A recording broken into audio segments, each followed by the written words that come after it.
When I was responsible for the Coca-Cola business in Latin America, we were in Brazil thinking about, roughly the 250 million people in Brazil who live in poverty. And so we were in the barrio and walking and thinking about different packages and returnable packages and small sizes where we could create more affordable Cokes for this lower income marketplace. And as we walked through it, for whatever reason, as I looked around at the faces of the people in that market, it became evident to me. It was like walking into a wall of jello. I kind of stopped and I said, these people need a lot of things.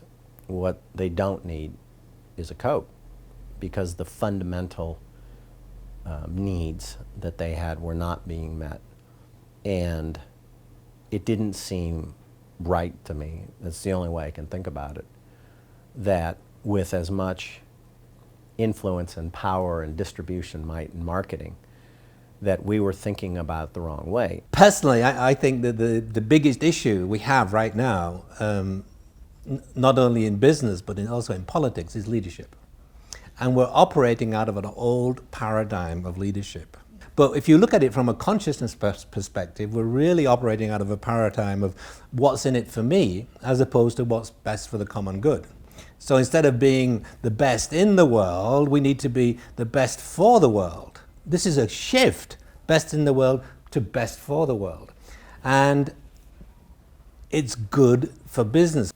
People who are in positions of leadership are recognizing that their leadership must be values-based, that they can't divide their soul from their mind, from their self. And that creates a major shift in and of itself, and that may be the only way to create a major shift. What's happening as they embrace these concepts around what's best for the world, rather what's best in the world, they are actually becoming more and more successful.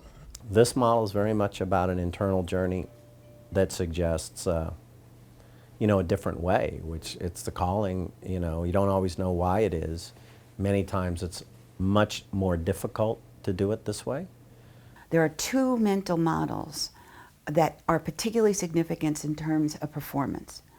One mental model is an outside-in mental set that says, I do something to get a higher grade, to get more money, to make a larger profit.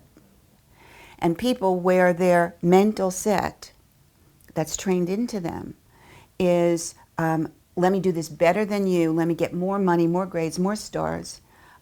Their capacity to think strategically, their capacity literally to perceive options diminishes. Another mental set is what she calls a growth mindset.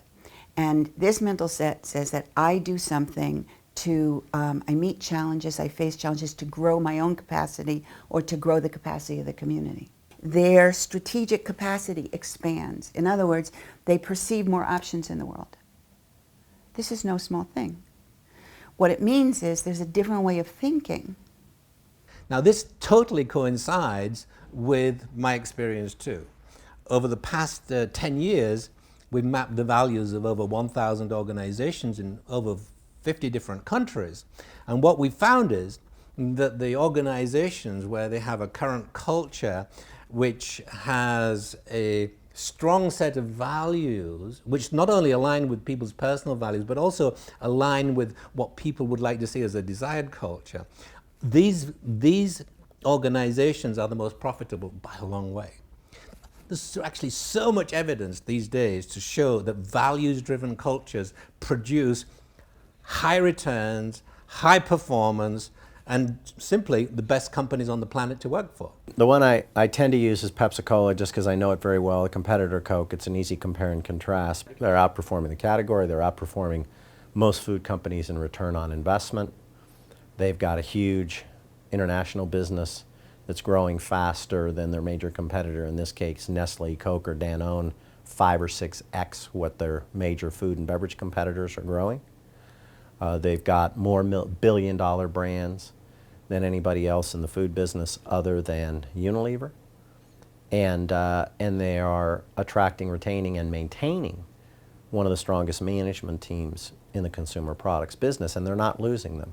And I believe it's deeply held at their senior management ranks that that's their mission. That's what they're about doing. I don't think it's greenwash. I don't think it's public relations. I don't think it's image. I think they truly believe that this is the best business strategy for them. It's the best way for them to attract the most talented people. It's the best way for them to win. Being values driven attracts talented people and also allows you to keep talented people because they like to work in a values driven culture. You can pay people a lot of money, but if you treat them like hell and you beat them up and you use them like they're a machine and that, you know, there is no humanity in them, they might comply and they might even work hard for you for a while, but they're never going to give you their best. And ultimately, as a leader, creating the conditions for people to be their best is part of why you're there. Maybe the major reason why you're there. And one CEO said to me, well, my leadership team is all from the top 10% of the top 10 business schools in the world. Why can't they think together? And why can't we come up with any new ideas? And I said, because your leadership team is all from the top 10% of the top business schools in the world. And I said, well, how do you think you get to be in the top 10% of the top business school? You have to think in a certain way. You have to think competitively. You have to psych out what's the answers the professor wants me to give, and you study only those answers. And so you can think only in those ways. And then you bring them together and you say, think innovatively. They don't know how to do that. They lost that capacity. And you say, think collaboratively, and they cannot do that. The old model to me was all about the leader having the answers. Now it's about the leader having the questions and the power being, you know, invested into the people, the followers. And that's, I think, in business, what we're talking about in terms of the change in the business model. It's not about just getting that short-term fix of results. It's about understanding the longer-term implications and what has to be created in terms of the business to get that longer-term, more sustainable result in a way that serves all the stakeholders of the business. And how can business grow and develop in a new way? And how do we get these leaders to new leaders who operate in that way?